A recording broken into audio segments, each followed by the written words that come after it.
Вице-премиер, с какъв ангажимент се тръгна Зоран Заев от София и можем ли да говорим за ново ниво на диалог между Скопие и София?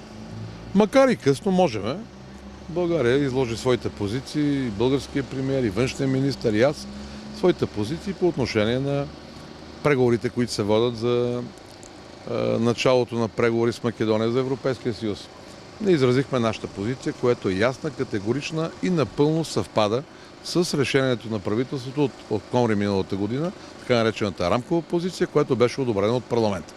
Обяснихме на нашите колеги от Република Македония, че не можем да направим никакъв компромис с въпросите, свързани с българската история, с идентичността на българския герой и с идентичността на всички онези хора, които общо наричаме част от общата ни история. От тук нататък всичко е в ръцете на колегите в Скопие. Макар и няколко дни до края на процеса, до петък, те имат възможността бързо да коригират всичко, което до момента са пропуснали, и да видим дали това ще е достатъчно за началото на преговори с Република Македония. Но, за да разсеяме всякакви съмнения, българската страна няма намерение и не е отстъпила по никакъв начин, нито на йота, от рамковата позиция от 9 октомври миналата година. А македонската страна? Македонската страна, разговорът беше много дълъг. Той започна в 10 сутринта и буквално приключи в 5 без 10, малко преди да тръгна за Самоков. Дълго време разговаряхме. Мисля, че се получи една много добра атмосфера на един приятелски разговор, подчертавам, без нуждата от преводачи, и мисля, че не разбраха. От тук нататък в техните ръце е да съобразят своята досегашна политика. Никога не е късно.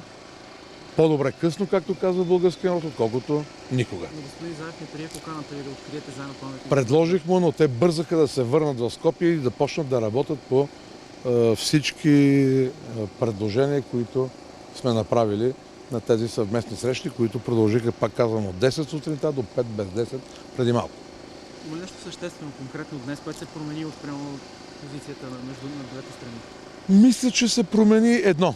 Те разбраха, че България не води някаква политика на инат, а България води принципна политика. И второто нещо, което според мен да разбраха, че България е суверенна държава, има своето достоинство, има своята суверенна и независима политика и не се влияе от настроенията в една или друга европейска или световна столица. За съжаление, разбраха го малко късно, но пак казвам, по-добре късно, отколкото никога. Си мислите, че всичко ще приключи добре за България? Той има два варианта. Или приключва добре за България и за Македония, или за Македония разговора за Европейския съюз се отлага някъде във времето. Някой ще каже, че по този начин изнудваме македонската страна. Какво правиме? Изнудваме. Не ги изнудваме. България не претендира за част от тяхната история след 1944 година.